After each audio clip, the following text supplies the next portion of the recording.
1월 13일 함께 나눌 하나님 말씀은 마태복음 1장 18절로부터 25절 말씀입니다. 한 사람의 순종에서 시작된 원대한 구원 계획. 마태복음 두 번째 본문이지요. 두 번째 본문의 주제는 계보에 대한 이야기가 끝나고 난 다음에 탄생에 대한 이야기가 시작됩니다. 오늘 본문의 주인공이 요셉인 동시에 그의 순종을 통해서 구원 역사가 빛이 나게 된다 하는 내용을 담고 있습니다. 본문은 특별히 예수님이 누구신지 또 왜 오셨는지를 소개하는 내용이 담겨져 있습니다. 본문을 함께 나누겠습니다. 오늘 본문도 세 개로 나누어서 살펴보려고 합니다. 첫 번째 문단은 18절, 19절 말씀입니다. 18절, 19절 말씀의 주제는 마리아에게서 잉태된 것이 나타났다 하는 내용이지요. 18절, 예수 그리스도의 나심은 이러하니라. 그의 어머니 마리아가 요셉과 약혼하고 동거하기 전에 성령으로 잉태된 것이 나타났더니 그의 남편 요셉은 의로운 사람이라 그를 드러내지 아니하고 가만히 끊고자 하여. 예수님의 계보는 요셉의 족보와 연결되어집니다. 오늘 본문에서 강조되고 있는 것은 예수 그리스도께서 이 땅에 오실 때에 성령으로 잉태되어 이 땅에 나타나셨다라고 하는 18절 말씀을 우리는 성경을 통해서 확인하게 되는 것입니다. 문제는 요셉에게는 이와 같은 일이 대단히 낯설고 당황스러운 사건이었다는 것이죠. 그럼에도 불구하고 19절 말씀을 살펴보면 요셉은 의로운 사람이어서 이를 드러내지 아니하고 가만히 끊고자 했다라고 성경이 기록합니다. 이것은 조용히 이 사건을 처리하려고 했다라고 하는 요셉이 가지고 있는 인간미의 모습이 기록되어 있지요. 중요한 것은 그가 사람의 측면, 인격의 측면에서는 굉장히 괜찮은 사람이었지만 계시의 측면에서는 하나님의 뜻을 알지 못하여 주의 나심을 가로막을 뻔했다라고 하는 그 정황을 우리에게 소개하는 내용이 18절, 19절 말씀이었습니다. 요셉에게 당황스러운 사건, 마리아에게 잉태된 것이 나타났다 하는 말씀, 첫 번째 단락의 말씀이었습니다. 둘째 문단은 20절에서 23절 말씀입니다. 이 말씀의 주제는 성령께서 말씀의 성취를 요셉에게 전해주셨다 하는 내용입니다. 20절, 이 일을 생각할 때에 주의 사자가 현몽하여 이르되 다윗의 자손 요셉아 내 아내 마리아 데려오기를 무서워하지 말라. 그에게 잉태된 자는 성령으로 된 것이라. 아들을 낳으리니 이름을 예수라 하라. 이는 그가 자기 백성을 그들의 죄에서 구원할 자이심이라 하니라. 이 모든 일이 된 것은 주께서 선지자로 하신 말씀을 이루려 하심이니 이르시되 보라 처녀가 잉태하여 아들을 낳을 것이요 그의 이름은 임마누엘이라 하리라 하셨으니 이를 번역한즉 하나님이 우리와 함께 계시다 함이라.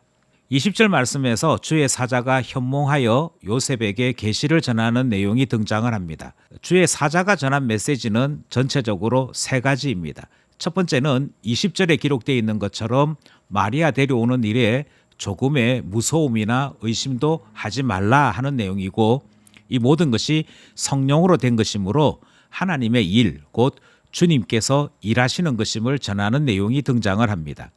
두 번째는 그렇게 해서 이 땅에 오시게 되는 그분이 이름이 예수라는 분이고 그 예수 그리스도께서 하시고자 하는 일은 자기 백성을 죄에서 구원하시는 일 위해 우리에게로 오심을 전하는 내용이 두 번째 내용이 되지요. 그리고 마지막 세 번째 내용은 이와 같은 일이 갑작스럽게 일어난 것이 아니라 주의 선지자를 통하여 오래전부터 계시되고 예고된 사건임을 나타내는 것이 22절, 23절 말씀이 됩니다. 그러니 주의 사자가 요셉에게 전하는 이 세 가지 사실을 우리는 둘째 문단에서 확인하게 되는 것이죠. 여기서 우리가 집중하고자 하는 것은 예수라고 하는 이름의 뜻과 예수님이 우리에게 오신 사건이 어떤 의미인가라고 하는 것인데요. 예수라고 하는 이름의 뜻은 21절에서 이미 말씀드린 대로 우리의 구원, 죄에서 구원하시기 위해 오시는 분임을 나타내는 이름이었습니다. 동시에 하나님께서 예수 그리스도를 보내심이 우리에게 어떤 의미가 있는지는 23절에 이렇게 설명합니다. 그 의미는 임마누엘, 곧 하나님이 우리와 함께 계신다라고 하라고 하는 뜻이고, 심판하시는 하나님이 아니라 우리 가운데 거하시며 우리를 품으시는 하나님이심을 나타내는 사건이 임마누엘 사건인 것이지요. 예수 그리스도가 누구이신지, 그리고 그 의미가 무엇인지를 말씀의 성취를 전하시는 사건, 둘째 문단의 내용이었습니다. 마지막 셋째 문단의 내용은 24절에서 25절이고요. 이 마지막 문단의 내용은 요셉이 순종했다 하는 내용입니다. 24절, 요셉이 잠에서 깨어 일어나 주의 사자의 분부대로 행하여 그의 아내를 데려왔으나 아들을 낳기까지 동침하지 아니하더니 나음의 이름을 예수라 하니라. 24절 말씀에서는 사자의 분부대로 행하였다 이렇게 되어 있고, 25절에서는 예수님이 태어나기 전까지 동침하지 아니하므로 주님의 계시를 순종했다 하는 내용을 확인할 수 있습니다. 요셉의 순종이 있었기에 예수 그리스도의 성육신 사건이 가능했음을 나타내는 말씀이 오늘 본문 말씀의 내용이지요. 결국 큐티 책의 제목처럼 한 사람의 순종에서부터 구원 역사가 시작되는 내용, 우리는 그 내용을 함께 묵상하였습니다. 이제 묵상한 말씀을 기초로 해서 세 가지 기도 제목 나누려고 합니다. 첫 번째는 예단이나 예측으로 자신의 판단력을 자랑하려고 하는 세상 속에 살고 있습니다. 자신의 똑똑함을 자랑하고 남들은 알지 못하고 자신만이 안다고 떠드는 세상이지요. 하지만 아무리 뛰어난 예단과 예측으로도 주님의 경륜을 이해할 수는 없습니다. 주님의 뜻을 알기 위해서 우리에게 필요한 것은 겸손함이요 하늘의 지혜를 받는 일일 것입니다. 겸손한 지혜자 되게 하소서 기도하게 되는 것이지요.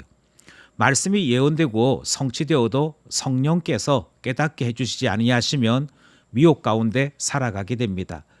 우리에게 눈을 열어 주의 말씀을 보게 하소서 기도하게 되는 것입니다. 마지막으로 우리를 위해 이 땅에 오신 구주 예수님을 바로 고백하는 일은 대단히 중요합니다. 우리의 고백과 같이 예수님을 나의 주, 나의 하나님으로 고백하며 살아가게 하소서 기도하고자 하는 것이지요. 오늘도 말씀과 기도로 살아가는 우리 모두가 되기를 원합니다.